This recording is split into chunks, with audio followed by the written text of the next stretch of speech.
وہ مال کی غلام ہو جاتی ہے.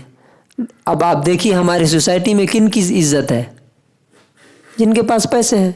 چاہے ان کے پاس ایک پیسے کا عقل نہ ہو، ان کو سلام کیا جاتا ہے، ان کو اسٹیج پہ بلایا جاتا ہے، ان کو متولی بنایا جاتا ہے، ان کو پریسیڈنٹ بنایا جاتا ہے. سارے عہدے ان کے لیے ہیں. کیوں؟ اس لیے کہ پیسہ ہے نا ان کے پاس. Same psychology, same thought. یہ کیا کہہ رہے ہیں؟ اس کے پاس نہ پیسہ ہے نہ ہائی فائی فیملی سے ہے، اور وہ پوری چیزیں یہاں پہ. تو یاد رکھیے کہ جس قوم میں یہ دو چیزیں آ گئی، کیا؟ ایک تو بات نہ ماننے کی برائی، اور دوسرے پیسے کی غلامی، اس قوم کو اللہ تعالیٰ ضرور ذلیل کرے گا. اس کے جواب میں نبی نے کیا کہا کہ صرف فیملی ہائی فائی اور پیسہ نہیں، ان اللہ اصطفاہ علیکم، بس ایک ورڈ، اللہ نے اسے تمہارے لیے چنا ہے. بات ختم. کیونکہ زمین و آسمان کی حکومت کس کی ہے؟ اللہ کی ہے. جب تم نے اس کو مالک مان لیا تو آرڈر آنے کے بعد سر جھکانا تھا، آبجیکشن نہیں. اور دوسرا اس کی دلیل دی کہ حکومت کرنے کے لیے پیسہ نہیں چاہیے. حکومت کرنے کے لیے دو چیزیں ہوتی ہیں. وہ کیا؟ فی العلم، نالج، علم. آج امریکہ سپر پاور کیوں ہے؟ اس کے پاس نالج ہے. دنیا کے سارے بڑے بڑے دماغ وہ کھینچ لیتا ہے اپنے پیسوں کے ذریعے سے. اور دوسرا کیا ہے؟ فی الجسم، علم ہو، جانتا ہو یہ کام ایسے کرنا ہے. بیچارہ بیمار ہو تو وہ کیا اس کو امپلیمنٹ کر سکتا ہے؟ نہیں کر سکتا ہے. تو اللہ تعالیٰ کہتا ہے کہ یہ دونوں چیزیں اللہ تعالیٰ نے تم سب سے زیادہ اس کو دی ہیں. اور اس کے بارے میں طالوت کے بارے میں آتا ہے کہ جب وہ کھڑتا تھا تو باقی سارے لوگ اس کے کندھے کے برابر آتے تھے. اس سے زیادہ خوبصورت، اس سے زیادہ طاقتور، اس سے زیادہ علم والا کوئی نہیں تھا اس پوری قوم میں.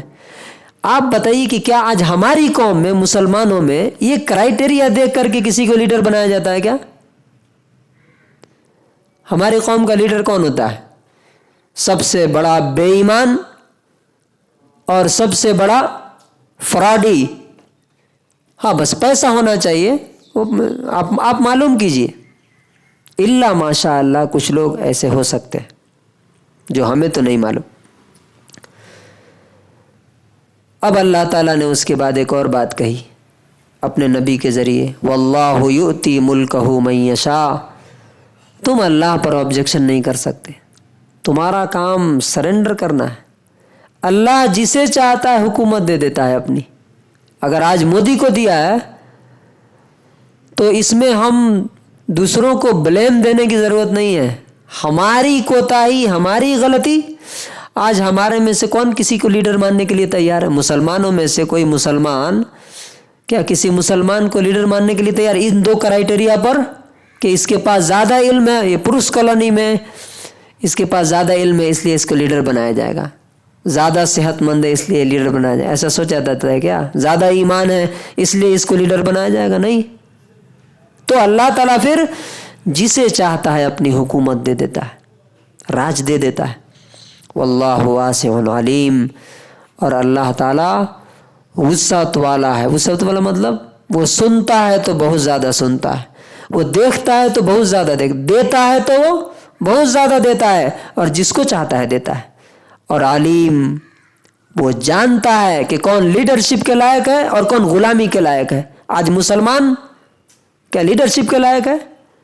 اگر یہ دونوں چیزیں ہیں کیا مسلمانوں کے اندر؟ ہیلتھ ہے کیا؟ آج دیکھیے جائے، اب ہائی اسکول فیلڈ میں چلے جائیے، پورا نان مسلم سے بھرا ہوا ہوگا. مسلمان کتنے وہاں دکھیں گے؟ سب سو رہے ہیں. تو کیا یہ لیڈرشپ کے لائق ہیں؟ نہ صحت ہے نہ علم ہے. جہالت میں سب سے زیادہ، لٹریسی میں سب سے زیادہ پیچھے کون ہے انڈیا میں؟ بتائیے. سب سے زیادہ کم علم کون ہے؟ مسلمان ہے. تو کہاں سے لیڈرشپ ملے گی؟ رونا رونے سے نہیں مل سکتی. تو اس پوری آیت کا کنکلوژن اور خلاصہ یہ ہے، نمبر 1 ایمان پاور ہے، اور نمبر 2 ماننے کی صلاحیت اوبیڈینس، اور نمبر 3 علم اور صحت انسان حاصل کرے، اللہ تعالیٰ خود بخود حکومت عطا فرمائے گا۔ ایمان، علم اور صحت۔ اللہ تبارک و تعالیٰ سے دعا ہے کہ اللہ تعالیٰ ہمیں قرآن سے صحیح گائیڈنس اور ہدایت لینے کی توفیق نصیب فرمائے اور اس کے مطابق عمل کی توفیق عطا فرمائے۔